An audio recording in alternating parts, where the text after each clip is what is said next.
विद्यार्थ्यांसाठीच्या smart India hackathon 2020च्या अंतिम फेरीच्या सोहळ्यात पंतप्रधान नरेंद्र मोदी यांचा विद्यार्थ्यांशी संवाद. 12,000 विद्यार्थ्यांचा सहभाग. नवं शिक्षण धोरण भारतीय युवकांच्या आकांक्षांना आणि स्वप्नांना मूर्त स्वरूप देत त्यांच्यामध्ये आत्मविश्वास जागवणारं पंतप्रधान नरेंद्र मोदी. भारतीय असंतोषाचे जनक लोकमान्य बाळ गंगाधर टिळकांच्या स्मृतिशताब्दीनिमित्त देशभरातून युगपुरुषाला अभिवादन. स्वराज्य, स्वदेशी आणि स्वभाषेतून लोकमान्यांनी स्वातंत्र्य लढ्याला भारतीय स्वरूप दिलं. टिळक पुण्यतिथीनिमित्त आयोजित कार्यक्रमात गृहमंत्री अमित शहा यांचे गौरवोद्गार. लोकमान्य टिळक आणि अण्णाभाऊ साठे यांच्या विचारातून प्रेरणा घेऊन त्यांना अपेक्षित स्वराज्य निर्माण करायला हवं. मुख्यमंत्री उद्धव ठाकरे. लोकशाहीर अण्णाभाऊ साठे यांच्या जन्मशताब्दीनिमित्त राज्यात विविध कार्यक्रम. मान्यवरांकडून अभिवादन.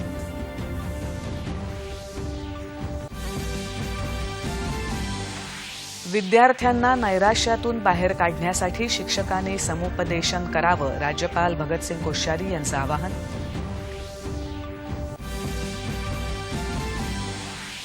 दूध दरवाढ आणि दूध आणि भुकटीला अनुदान द्यावं या मागणीसाठी भाजपासह विविध पक्षांचं राज्यव्यापी आंदोलन.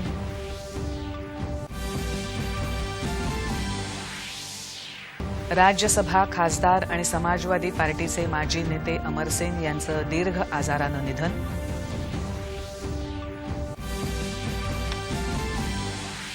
आणि ईद उल जुहा म्हणजेच बकरी ईद देशभरात साजरी. राष्ट्रपती, उपराष्ट्रपती आणि पंतप्रधानांनी दिल्या शुभेच्छा. राज्यातही कोविडचे नियम पाळत ईद साधेपणानं साजरी. नमस्कार. 7च्या बातमीपत्रात मी शिबानी जोशी आपलं स्वागत करते. आता पाहूया बातम्या विस्तारानं. देशाचं नवं शिक्षण धोरण भारतीय युवकांमधल्या आशा, आकांक्षा आणि स्वप्नांची पूर्ती करणारं आणि त्यांच्यात आत्मविश्वास जागवणारं आहे, असं प्रतिपादन पंतप्रधान नरेंद्र मोदी यांनी केलं आहे. विद्यार्थ्यांसाठीच्या स्मार्ट इंडिया हॅकॅथॉन 2020च्या अंतिम फेरी सोहळ्यात त्यांनी व्हिडिओ कॉन्फरन्सिंगच्या माध्यमातून विद्यार्थ्यांशी आज संवाद साधला. 21व्या शतकात जगात आपला प्रभाव टिकवून ठेवण्यासाठी आपल्याला वेगानं बदल करावे लागतील.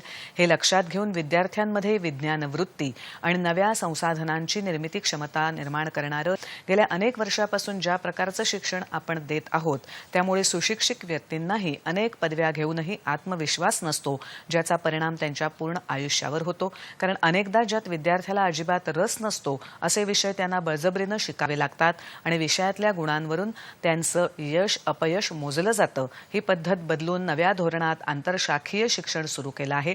शिक्षणाचा उद्देश आणि शिक्षणाची पद्धत दोन्हीमध्ये बदल केला आहे. शिक्षण, संशोधन आणि जिज्ञासू वृत्ती वाढेल असा प्रयत्न केला आहे. आत्ताच शिक्षण विद्यार्थी केंद्री आणि भविष्य घडवणारं आहे, असं पंतप्रधान यावेळी म्हणाले. आप भी अपने आसपास देखते होंगे, आज भी अनेक बच्चों को लगता है कि उनको एक ऐसे विषय के आधार पर जज किया जाता है जिसमें उसका कभी इंटरेस्ट था ही नहीं. मां बाप का, रिश्तेदारों का, दोस्तों का, ओवरऑल एनवायरनमेंट का प्रेशर होता है, तो वो दूसरों द्वारा चुने गए सब्जेक्ट्स मजबूरन पढ़ने लगते हैं. इस अप्रोच ने देश को एक बहुत बड़ी आबादी ऐसी दी जो पढ़ी लिखी तो है, लेकिन जो उसने पढ़ा है उसमें से अधिकांश उसके काम नहीं आता है. नई एजुकेशन पॉलिसी के माध्यम से इसी अप्रोच को बदलने का प्रयास किया जा रहा है. या धोरणाचं आणखी एक वैशिष्ट्य म्हणजे मातृभाषेतून शालेय शिक्षण. आज सर्व प्रगत देश मातृभाषेतूनच शिक्षण देत असल्यामुळे विद्यार्थ्यांचे विषय पक्के होतात आणि उच्च शिक्षणाच्या आव्हानांना ते सहज सामोरे जातात. हे शिक्षक नोकरदार वर्ग निर्माण करणारं नाही, तर नोकरी देणारे सर्जनशील युवक निर्माण करणारं आहे. शिक्षण सर्वांना सहज उपलब्ध असावं असं डॉक्टर बाबासाहेब आंबेडकर यांचं मत होतं. त्यानुसार या धोरणात शिक्षणाचं सार्वत्रिकरण केलं आहे. देशाच्या युवा शक्तीवर माझा पूर्ण विश्वास आहे. स्मार्ट इंडियाच्या निर्मितीसाठी आत्मनिर्भर युवक निर्माण करणारं हे शिक्षण असेल असा विश्वास त्यांनी व्यक्त केला. स्मार्ट इंडिया हॅकॅथॉन देशभरातल्या विद्यार्थ्यांसाठीचं जगातलं सर्वात मोठं व्यासपीठ आहे. विद्यार्थ्यांमधल्या विविध कल्पना प्रत्यक्षात साकार करण्यासाठी या उपक्रमाचा अतिशय उपयोग झाला आहे. यंदाच्या हॅकॅथॉनमध्ये 12,000पेक्षा जास्त विद्यार्थ्यांनी सहभाग घेतला असून 37 सरकारी खात्यांमधल्या विविध समस्या सोडवण्यासाठी तंत्रज्ञानाच्या आधारावर काही उपाय सुचवले आहेत. केंद्रीय शिक्षण राज्यमंत्री संजय धोत्रे अकोल्यातून या हॅकॅथॉनमध्ये सहभागी झाले होते. देशासमोरची आव्हानं सोडवण्यासाठी डिजिटल उपाय सुचवणारा हॅकॅथॉन हा उत्तम उपक्रम आहे असं धोत्रे यांनी सांगितलं. लोकमान्य टिळकांच्या 100व्या स्मृतिदिनानिमित्त आज देशभर विविध कार्यक्रमांचं आयोजन करण्यात आलं आहे. नवी दिल्लीत गृहमंत्री अमित शहा यांच्या उपस्थितीत स्वराज्य से आत्मनिर्भर भारत तक या विषयावर आंतरराष्ट्रीय वेबिनार आयोजित करण्यात आला आहे. या वेबिनारमध्ये देशभरातील विविध वक्ते सहभागी झाले आहेत. केंद्रीय गृहमंत्री अमित शहा यांनी वेबिनारचं उद्घाटन करत आपले विचार यावेळी मांडले. लोकमान्य टिळकांचे विचार 100 वर्षांनंतरही प्रासंगिक आहेत. त्यांनी देशाच्या स्वातंत्र्य लढ्याला भारतीय चेहरा दिला. टिळक भारतीय जनमानसाला खऱ्या अर्थानं समजून घेणारे नेते होते. स्वराज्य माझा जन्मसिद्ध अधिकार आहे या महामंत्रानं त्यांनी देशाला कायमस्वरूपी तेज आणि अस्मितेची वाट दाखवली असं अमित शहा म्हणाले. लोकमान्य टिळक बहुआयामी व्यक्तिमत्व होतं. एकाच वेळी स्वातंत्र्याच्या संग्रामात पूर्ण झोकून देऊन लढत होते. त्याचवेळी गोहत्येविरोधात आंदोलनही करत होते. वंगभंग चळवळीचं नेतृत्व करतानाच शिवजयंती आणि गणेश उत्सवातून जनजागर करत होते.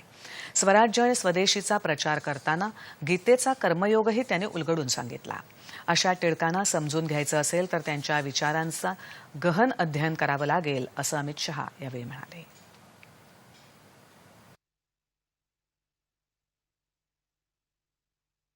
तिलक जी को 100 साल समाप्त हो रहे हैं उनकी मृत्यु को, मगर आज भी उनका व्यक्तित्व, उनका काम, उनका विचार और उन्होंने शुरू की हुई परंपरा आज भी इतनी ही रिलेवेंट दिखती है, इतनी ही प्रासंगिक दिखती है जितनी 100 साल पहले थी. यही बताता है कि वो कितने दूरदर्शी नेता थे.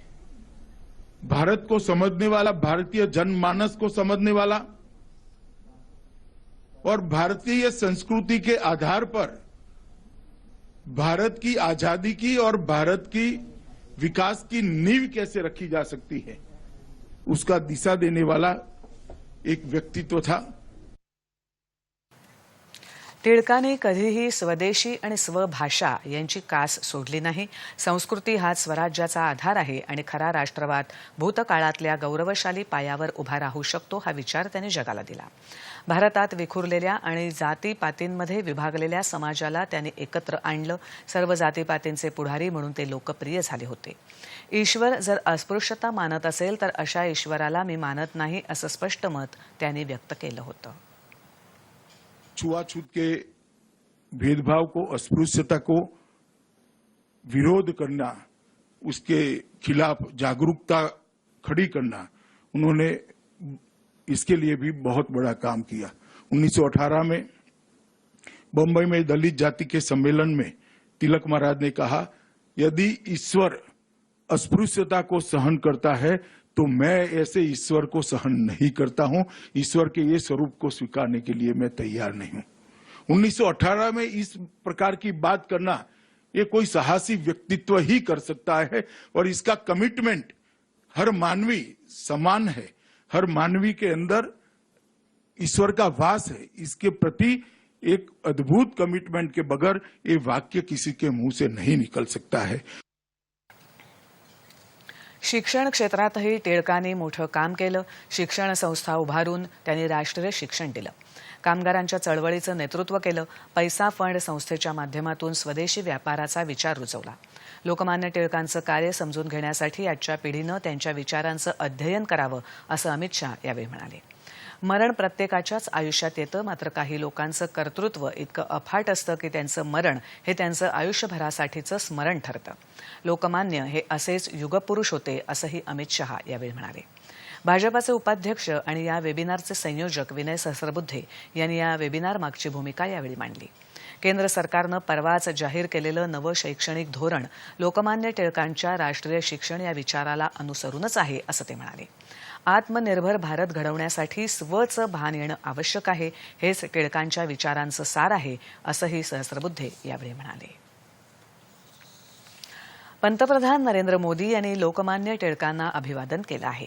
त्यांची बुद्धिमत्ता, धैर्य, न्यायाचा विचार आणि स्वराज्याची कल्पना आजही सर्वांना प्रेरणादायी आहे असं त्यांनी म्हटलं आहे. हमारी ये भारत भूमि बहुरत्ना वसुंधरा है. सामर्थ्यवान मां भारती को समर्पित महापुरुषों ने इस धरती को अपना जीवन आहूत कर दिया, समर्पित कर दिया. एक ऐसे ही महापुरुष हैं लोकमान्य तिलक.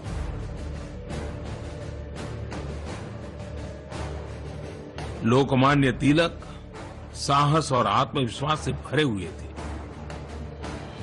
लोकमान्य तिलक जी के प्रयासों से ही सार्वजनिक गणेश उत्सव की परंपरा शुरू हुई. सार्वजनिक गणेश उत्सव परंपरागत श्रद्धा और उत्सव के साथ साथ समाज जागरण, सामूहिकता, लोगों में समरसता और समानता के भाव को आगे बढ़ाने का एक प्रभावी माध्यम बन गया. वैसे समय वो एक कालखंड था जब जरूरत थी कि देश अंग्रेजों के खिलाफ लड़ाई के लिए एकजुट हो.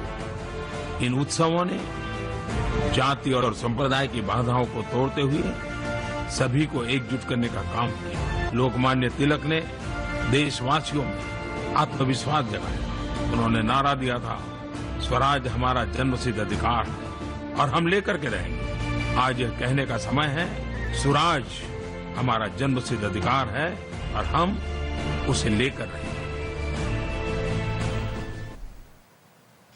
भारतीय असंतोषाचे जनक आणि आधुनिक भारताचे शिल्पकार लोकमान्य बाळ गंगाधर टिळक यांची आज स्मृती शताब्दी. त्यानिमित्त लोकमान्यांच्या कार्याचा घेतलेला हा वेध.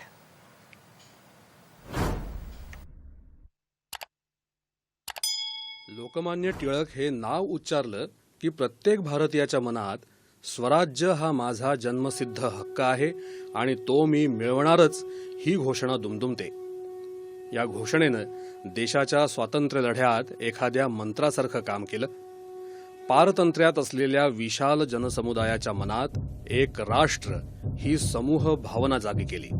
देशाचा स्वाभिमान आणि अस्मिता जिवंत केली.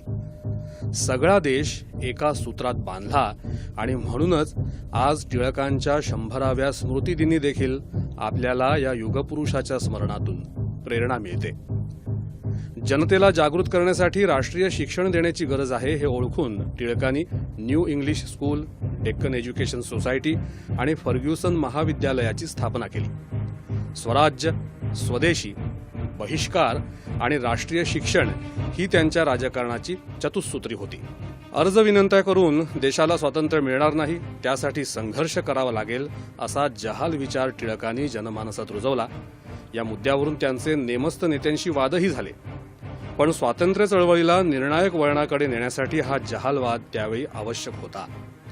काँग्रेसमध्ये जहालवादी मतप्रवाह आणणाऱ्या लाला लजपतराय, बाळ गंगाधर टिळक आणि बिपिनचंद्र पाल या त्रयीला लाल, बाल, पाल अशा नावानं देशभर ओळखलं जाऊ लागलं. याच काळात लोकमान्य टिळक राष्ट्रीय पातळीवर सर्वाधिक लोकप्रिय नेते झाले. अनेक क्रांतिकारकांसाठीही त्यांचे विचार प्रेरणादायी ठरले. राजकारणात प्रवेश करण्यापूर्वी टिळकांनी जनजागृतीसाठी पत्रकारितेचं माध्यम निवडलं होतं. आगरकरांसोबत त्यांनी 1881 साली केसरी आणि मराठा ही वृत्तपत्र सुरू केली. केसरीतून टिळकांनी एकाहून एक सरस असे अग्रलेख लिहिले. टिळकांचे अग्रलेख हा केसरीचा आत्मा होता. आजही त्यांचे अग्रलेख तितकेच लोकप्रिय आहेत. सामान्यांच्या देशभक्तीला आणि असंतोषाला वाचा फोडणारं केसरी हे त्याकाळी जणू एक शस्त्रच बनलं होतं. लोकमान्यांना भारतीय धर्माविषयी आस्था होती. धर्माचं समाजातलं स्थानही त्यांना नीट माहीत होतं. त्याचाच आधार घेत मरगळलेल्या समाजाला एकत्र आणण्यासाठी टिळकांनी शिवजयंती आणि सार्वजनिक गणेशोत्सव हे उत्सव सुरू केले. टिळक एक अभ्यासू तत्वज्ञ आणि संशोधक होते. मंडालेच्या तुरुंगात असताना त्यांनी गीता रहस्य हा मौलिक ग्रंथ लिहिला. ती गीतेची समीक्षा होती. ओरायन या त्यांच्या पुस्तकातून त्यांनी वेदांचा निश्चित काळ कोणता याची गणिती पद्धतीनं मांडणी केली, तर Arctic home in the Vedas या ग्रंथातून त्यांनी आर्यांचं मूळ स्थान कुठलं याचं तर्कशास्त्र मांडलं. लोकमान्यांना लोकसंग्रहाची कला अवगत होती. सर्वांचं, सर्वांसाठी आणि सर्वांच्या प्रयत्नातून मिळालेलं स्वराज्य त्यांना हवं होतं. त्यामुळे त्यांनी आयुष्यभर माणसं जोडली. त्यांच्या सभांना प्रचंड गर्दी होत असे. आयुष्याच्या अखेरपर्यंत कार्यरत असलेल्या टिळकांचं मुंबईतल्या सरदार गृहात 1 ऑगस्ट 1920 रोजी अल्प आजारानं निधन झालं. टिळकांच्या निधनाची बातमी वाऱ्यासारखी देशभरात पसरली आणि संपूर्ण देश दुःखात बुडाला. स्वातंत्र्याची चळवळ जनसामान्यांपर्यंत पोहोचवणारे आणि राष्ट्रवादाला मुख्य प्रवाहात आणणारे नरकेसरी लोकमान्य टिळक यांना त्यांच्या स्मृती शताब्दीनिमित्त विनम्र अभिवादन.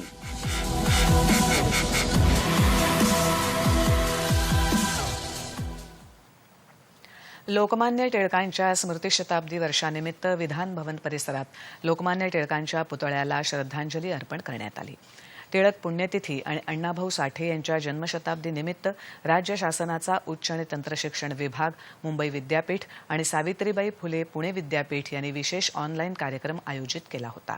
मुख्यमंत्र्यांच्या हस्ते या कार्यक्रमाचं उद्घाटन झालं. लोकमान्य टिळकांच्या प्रेरणेतून देशाला स्वातंत्र्य मिळालं, त्यांना अपेक्षित असणारं स्वराज्य निर्माण करण्यासाठी आपण काम करायला हवं, असं मुख्यमंत्री यावेळी म्हणाले. महसूल मंत्री बाळासाहेब थोरात, उच्च शिक्षण मंत्री उदय सामंत आणि विरोधी पक्षनेते देवेंद्र फडणवीस यांच्यासह विविध मान्यवर या कार्यक्रमात सहभागी झाले होते. लोकमान्य टिळकांनी देशाच्या स्वातंत्र्यासाठी दिलेला लढा, सार्वजनिक उत्सवांच्या माध्यमातून उभारलेली लोकचळवळ, त्यांचे राष्ट्रभक्तीचे विचार आपल्या सर्वांना देशासाठी काम करण्याची सदैव प्रेरणा देत राहतील, अशा शब्दात उपमुख्यमंत्री अजित पवार यांनी लोकमान्य टिळकांबद्दल कृतज्ञता व्यक्त केली.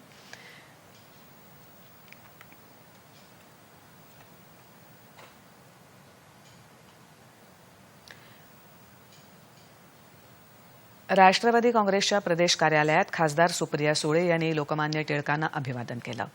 काँग्रेस कार्यालयातही प्रदेशाध्यक्ष बाळासाहेब थोरात यांनी लोकमान्यांना पुष्पहार अर्पण करून आदरांजली वाहिली.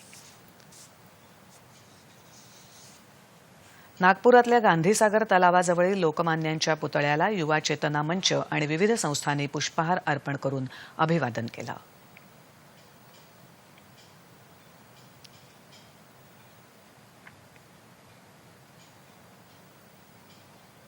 रामभाऊ म्हाळगी प्रबोधिनी तर्फेही लोकमान्य टिळकांच्या जीवनावर आधारित ऑनलाईन प्रशिक्षण वर्गाचं आज उत्तन इथे उद्घाटन झालं. डॉक्टर सदानंद मोरे यांनी यावेळी उपस्थितांना मार्गदर्शन केलं.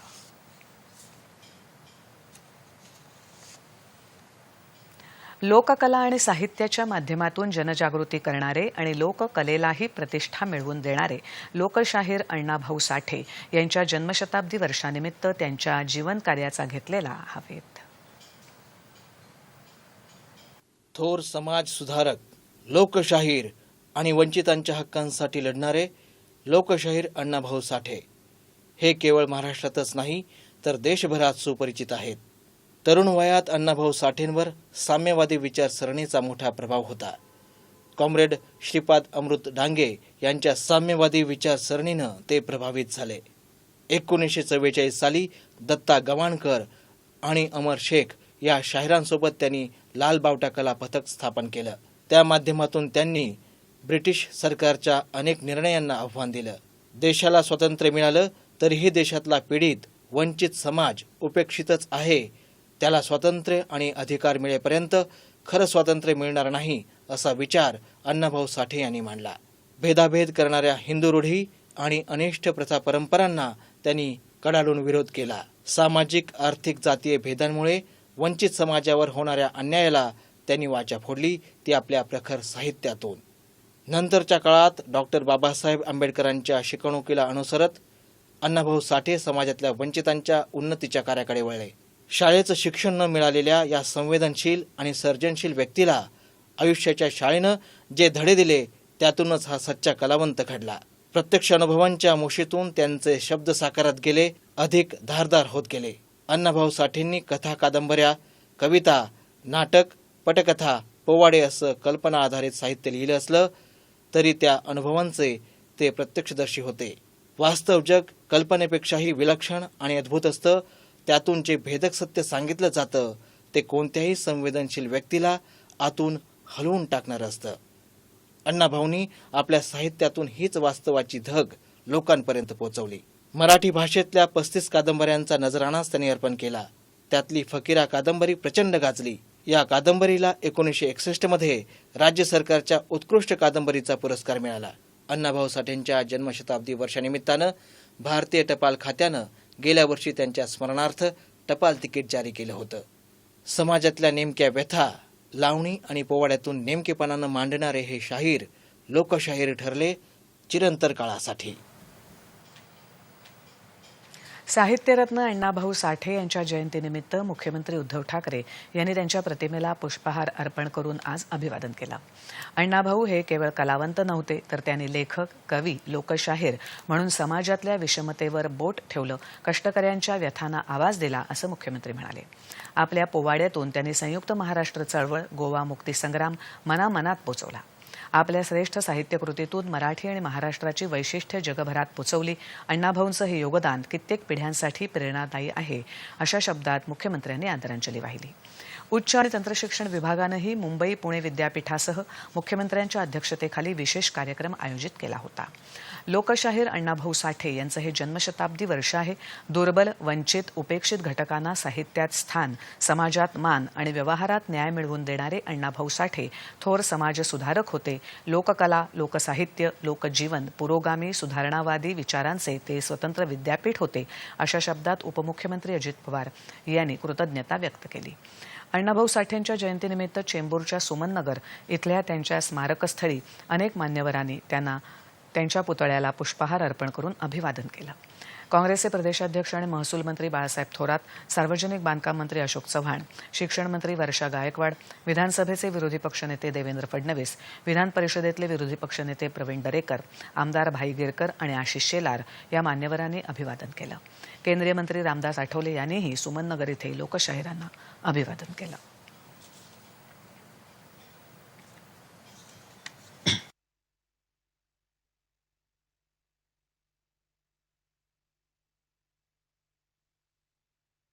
अण्णाभाऊ साठे यांची जन्मशताब्दी आहे. 1 ऑगस्ट 1920 त्यांचा जन्म झाला होता आणि आता त्यांची जन्मशताब्दी आहे.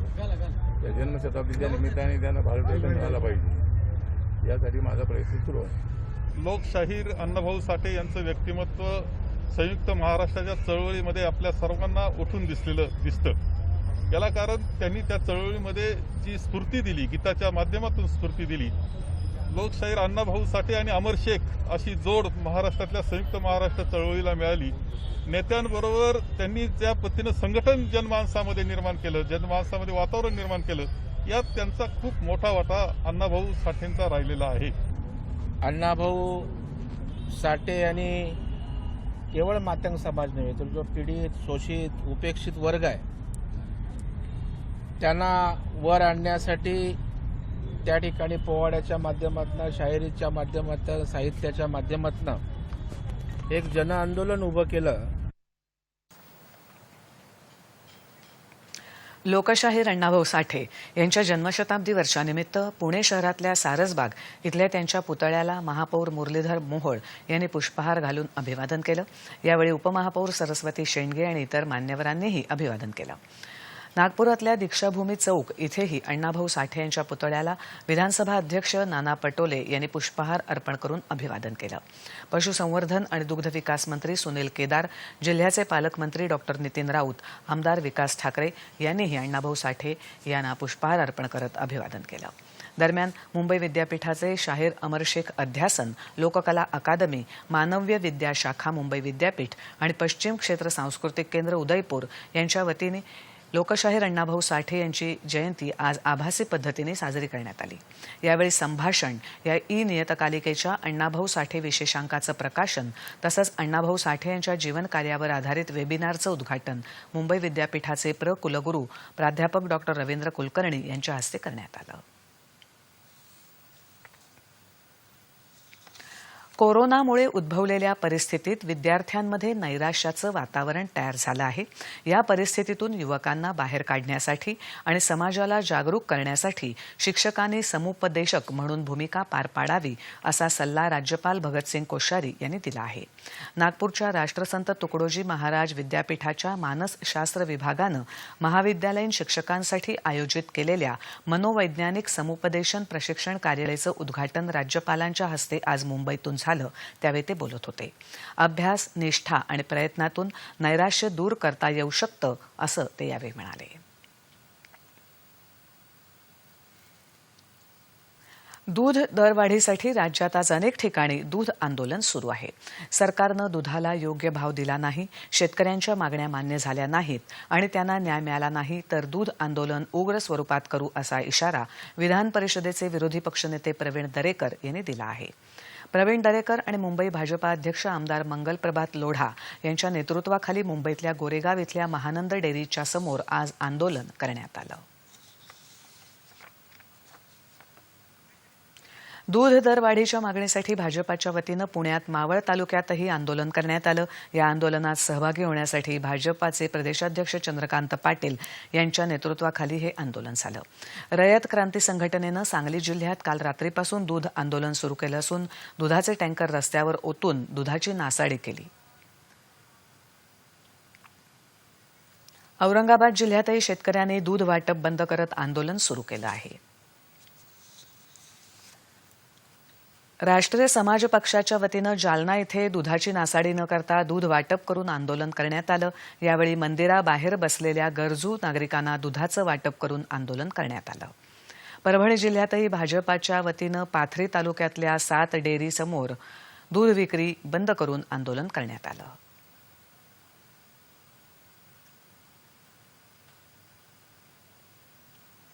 नाशिक जिल्ह्यातल्या येवला तालुक्यात रिपब्लिकन पार्टी ऑफ इंडियाच्या कार्यकर्त्यांनी कोरोना काळात रोगप्रतिकारक शक्ती वाढवण्यासाठी मिश्रण तयार करून दूध वाटप करत आंदोलन केलं. दुधाला प्रतिलिटर 10 रुपये अनुदान आणि दूध दरवाढीच्या मागणीसाठी बीड जिल्ह्यात विविध ठिकाणी भाजपाच्या वतीनं आंदोलन करण्यात येत आहे. कडा इथे विधान परिषद सदस्य सुरेश धस यांच्या उपस्थितीत या आंदोलनाला सुरुवात झाली. दूध वाया न घालवता तिथल्या नागरिकांना दूध वाटप करण्यात आलं. बुलडाणा जिल्ह्यात दूध दरवाढीसाठी रयत क्रांती शेतकरी संघटनेच्या वतीनं दूध आंदोलन सुरू करण्यात आलं आहे. दुधाची नासाडी न करता दूध विक्रेते आज दुधाचं वितरण करत या आंदोलनात सहभागी झाले. अमरावतीमध्येही भाजपा आणि किसान मोर्चाच्या कार्यकर्त्यांनी माजी कृषी मंत्री डॉक्टर अनिल बोंडे यांच्या नेतृत्वाखाली अमरावती नागपूर राष्ट्रीय महामार्गावर दुधाच्या गाड्या अडवून सरकारविरोधी घोषणा देत आंदोलन केलं. राज्यसभा खासदार आणि समाजवादी पार्टीचे माजी नेते अमर सिंग यांचं दीर्घ आजारानं निधन झालं. ते 65 वर्षांचे होते. गेल्या काही दिवसापासून त्यांच्यावर सिंगापूर इथे उपचार सुरू होते. समाजवादी नेते मुलायम सिंग यांच्यासोबत त्यांनी राजकीय कारकीर्द सुरू केली होती. यादव यांच्या मुख्यमंत्री पदाच्या काळात उत्तर प्रदेश आणि केंद्रातही अमर सिंग यांची महत्वाची भूमिका होती. मात्र अखिलेश यादव यांच्याशी मतभेद झाल्यानंतर 2010 साली त्यांनी समाजवादी पार्टी सोडली होती. राष्ट्रपती रामनाथ कोविंद, पंतप्रधान नरेंद्र मोदी, संरक्षण मंत्री राजनाथ सिंग, माहिती आणि प्रसारण मंत्री प्रकाश जावडेकर यांच्यासह अनेक मान्यवरांनी अमर सिंग यांच्या निधनाबद्दल शोक व्यक्त केला आहे. देशभरात आज ईद उल जुहा उत्साहात साजरी होत आहे. सामाजिक बांधिलकी जपत परस्परांमध्ये प्रेम वाढवणं हा या सणामागचा उद्देश. अल्लानं सांगितलेला मार्ग अनुसरला तर कोणत्याही संकटाचा सहजरित्या सामना करू शकतो असा संकल्प यानिमित्त केला जातो. देशासह राज्यात विविध मशिदींमध्ये मुस्लिम बांधवांकडून नमाज अदा केली जात आहे. राष्ट्रपती रामनाथ कोविंद, उपराष्ट्रपती एम व्यंकय्या नायडू आणि पंतप्रधान नरेंद्र मोदी यांनी देशवासियांना बकरी ईदच्या शुभेच्छा दिल्या आहेत. ईद उल अदा हा बलिदानाची भावना जागृत करणारा सण आहे. या सणामुळे देशात सौहार्दाचं वातावरण निर्माण हो असं पंतप्रधानांनी आपल्या शुभेच्छा संदेशात म्हटलं आहे. मुख्यमंत्री उद्धव ठाकरे आणि उपमुख्यमंत्री अजित पवार यांनीही ईदच्या शुभेच्छा दिल्या आहेत. मुस्लिम बांधवांनी कोरोनाचं संकट लक्षात घेऊन घरीच नमाज अदा करावी आणि शारीरिक अंतराचे नियम पाळावेत असं आवाहन त्यांनी केलं आहे. पुण्यात मुस्लिम सत्यशोधक मंडळ आणि समविचारी संघटनांनी बकरी ईद निमित्त रक्तदान आणि प्लाझ्मा दान केलं. मुस्लिम सत्यशोधक मंडळ गेल्या 10 वर्षापासून रक्तदान शिबिर आयोजित करत योग्य वापर केला जावा असं मत त्यांनी व्यक्त केलं. मालेगाव शहरातही सर्व मुस्लिम बांधवांनी घरीच नमाज अदा करत ईद साजरी केली. नागपुरातही मुस्लिम बांधवांनी घरीच नमाज अदा केली. घरच्या सर्व सदस्यांनी एकत्र येत नमाज पठण केलं. आणि आता ठळक बातम्या पुन्हा एकदा.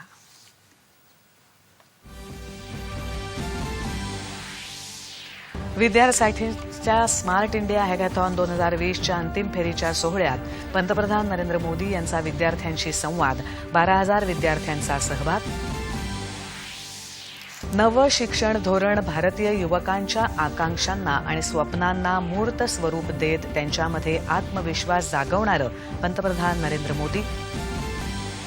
भारतीय असंतोषाचे जनक लोकमान्य बाळ गंगाधर टिळकांच्या स्मृतिशताब्दीनिमित्त देशभरातून युगपुरुषाला अभिवादन. स्वराज्य, स्वदेशी आणि स्वभाषेतून लोकमान्यांनी स्वातंत्र्य लढ्याला भारतीय स्वरूप दिलं. टिळक पुण्यतिथीनिमित्त आयोजित कार्यक्रमात गृहमंत्री अमित शहा यांचे गौरवोद्गार. लोकमान्य टिळक आणि अण्णाभाऊ साठे यांच्या विचारातून प्रेरणा घेऊन त्यांना अपेक्षित स्वराज्य निर्माण करायला हवं. मुख्यमंत्री उद्धव ठाकरे. लोकशाहीर अण्णाभाऊ साठे यांच्या जन्मशताब्दीनिमित्त राज्यात विविध कार्यक्रम. मान्यवरांकडून अभिवादन.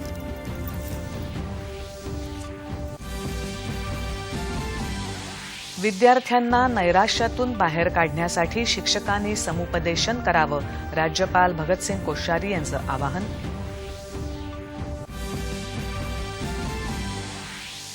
दूध दरवाढ आणि दूध आणि भुकटीला अनुदान द्यावं या मागणीसाठी भाजपासह विविध पक्षांचं आज राज्यव्यापी आंदोलन.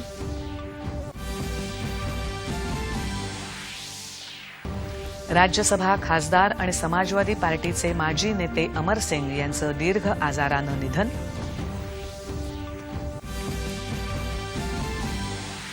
आणि ईद उल जुहा म्हणजेच बकरी ईद देशभरात साजरी. राष्ट्रपती, उपराष्ट्रपती आणि पंतप्रधानांनी दिल्या शुभेच्छा. राज्यातही कोविडचे नियम पाळत ईद साधेपणानं साजरी. याबरोबरच हे बातमीपत्र संपलं. पुन्हा भेटूया रात्री 9:30 वाजता पुढच्या बातमीपत्रात सह्याद्री वाहिनीवर. नमस्कार.